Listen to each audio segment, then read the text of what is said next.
Mulle väga meeldib kolada teiste inimeste garaažides, sest neil on väga põnevaid autosid ja Eestis on väga palju ägedaid hobiautosid. Ja ühest garaažist leidsin ma 1977. aasta BMW 633 CSI, mis on üsnagi eeskujulikus konditsioonis. Seetõttu on tal ka must number küljes ja mis selle auto veel eriliseks teeb. Algusaastatel toodeti seda 6. seeriat Karmani tehases. Enne kui 18 kuud hiljem see asi kolis BMW tehases ümber. Seega neid Karmani tehase mudeleid on eriti vähe ja sellel autol on värvkatteks veel Phoenix Orange, mida tehti ainult esimesel 2 aastal.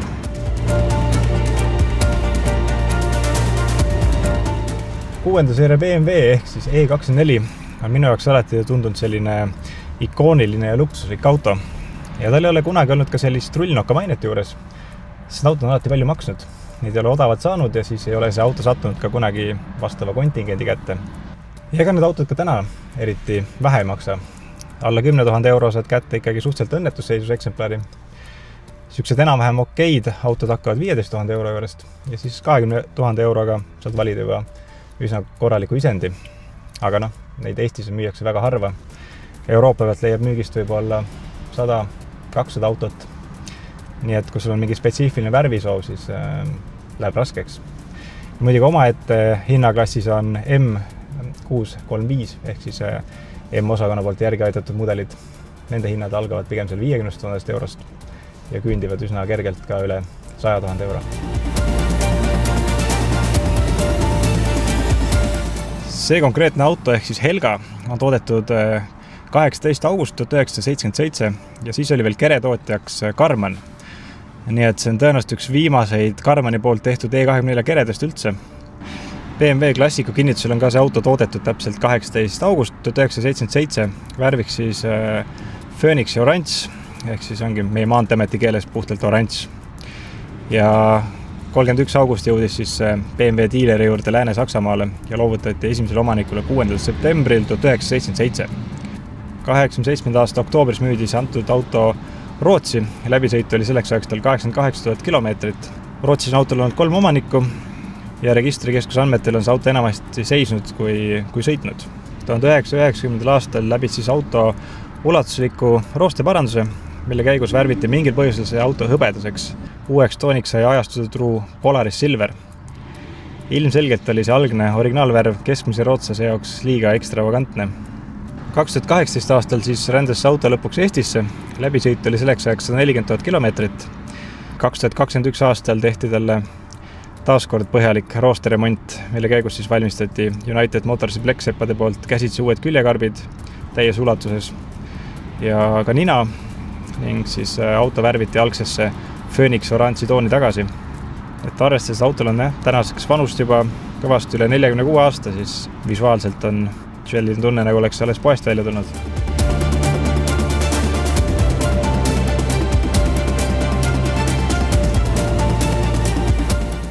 Seda autot pakuti eranditult vaid rida uusmootoritega ja algselt 1976 aastal tuli ta välja siis 3-liitrise karburaatoriga mootoriga.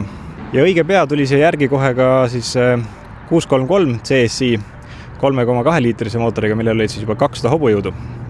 Ja sellel oli juba muidugi sissepritse. 79. aastal vahetati see algne 3-liitrine karbussiga mootor välja. Asemele tuli 2,8-liitrine rida 6 mootor, millel siis 184 hobujõudu. Ja peale mudeli uuendust ehk siis aastast 1982 jäi endiselt tootmisse 628 CSI, aga juurde tuli 635 CSI, mille 3,4 rida 6 andis juba siis 218 hobujõudu. Ja 84. aastal lisandus M635 CSI, mille oli siis M-division natukene järgi aidanud. Sellel oli juba 286 hobujõudu, tippkiiruseks 255 km tunnis ja kiirenduseks 6,4 sekundit 100-ni.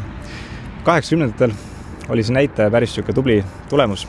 Tänapäeval 6,4 tundub võib-olla siuke tavalise Škoda Octavia kiirendus.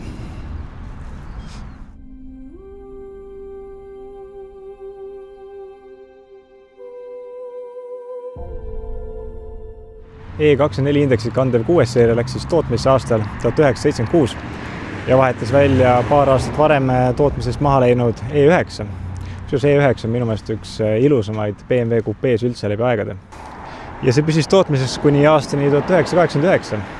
Peale seda 6. seeria kadus mudelivalikust ja tuli tagasi alles äkki 16 aastat hiljem, aastal 2004. Ja siis mudeliindeksit E63 kandev selline veidra disainiga kupee.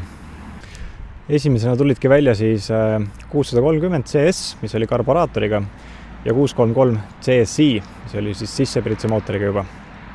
Tehniliselt baseerus ta tegelikult suuresti E12 indeksiga 5. seeria platvormil, ehk siis palju detaile ja tükke kasutati sealt selle auto küljest. Ja siis mudeli värskenduse käigus liiguti ümber juba moodsama E28 tehnikale ja kokku toodeti neid kaunitare täpselt 86 216 ühikut.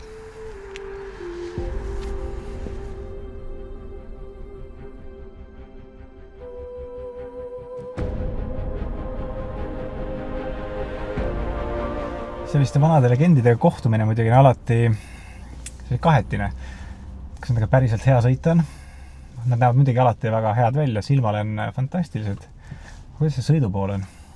Mulle meeldib muidugi, et see auto on seest nii korralik, et ta kutsub enda sisse istuma ja temaga sõitma. Siin on nüüd 3-käiguline automaatkast, mis teeb minu elu vähe lihtsamaks. Poole pöörde pill.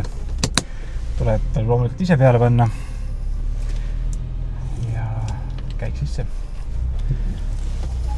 Õnneks sellel ajastul oli juba roolivõim olemas. Mu enda E30 kahjuks seda ei ole, nii et siis peab seal isuga rooli väänama. Siin muidugi härradel, kes sõitsid 6. seeriaga, siis nemad niimoodi higistama ei pidanud. Aga üllatavalt konkreetne on selle ajastu auto. Eeldaks küll, et kõik on ligad ja logad ja auto vetrub ja paindub läbi, aga BMW on ju kogu aeg läbi ajaloo olnud selline juhile just keskendunud tootja, et siis pakkuda autojuhile maksimaalset sõidukogemust. See on ka siin kenasti 6. seerias olemas. See rool kuulab üsna täpselt sõna. Muidugi ta ei ole nii konkreetne täpne nagu päris uutel autodel, aga siiski väga konkreetne. See armatuur näeb väga välja. Mulle meeldib, kuidas ta on siuke juhi poole kaldu ja näidikud on muidugi suured ja kuidas see, mis käik sul parasjagu sees on automaatkasti peal, siis need on suurelt siin ilusti välja toodud, et ka kehvema silmanägemisega inimene need ära näeks. Aga ei, mõnusalt sõidab. See iste, väga mugav kusjuures. Ja ta on siuke sportlik korviste, nii et kui ma oleksin 2 korda raskem, kui ma praegu olen, siis ma siia tõenäoliselt ära ei mahuks. Aga hetkel on see küll minu jaoks siuke ideaalne ja väga mõnusalt tehtud. Pluss on teevad väga head välja ka.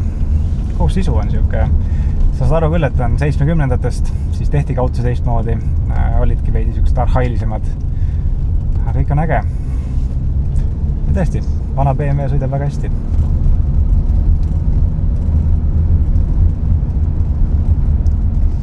Nüüd korra rääkida, mis käigukastid siin olid, siis algselt pakuti 3-käigulist ZF automaatkasti, mis ka siin autos on. Lisaks said valida 4-käigulise Getragi kasti. Peale mudeli värskendust siis 4-käiguline manuaal asendus 5-käigulise manuaali vastu ja automaat sai endale 4. käigu juurde. Tootjaks ja endiselt ZF. Aga igatahes selliste vanade uunikumidega sõit. Võib-olla oluliselt meeldiv on, kui oskaks arvata. Ja loomulikult tänavääres olevad inimesed panevad selle pöialt. Kuigi jah, tuleb tõdeda, et minu hirm vana autoga sõitmise ees oli ilmselgelt põhjendamatu. Kui ikka auto on väga hea seisukorras, siis on temaga endiselt väga hea sõita ja loomulikult hea tuju sa sellisest autost saad. Kes selle jaoks neid hobiautosi peetakse.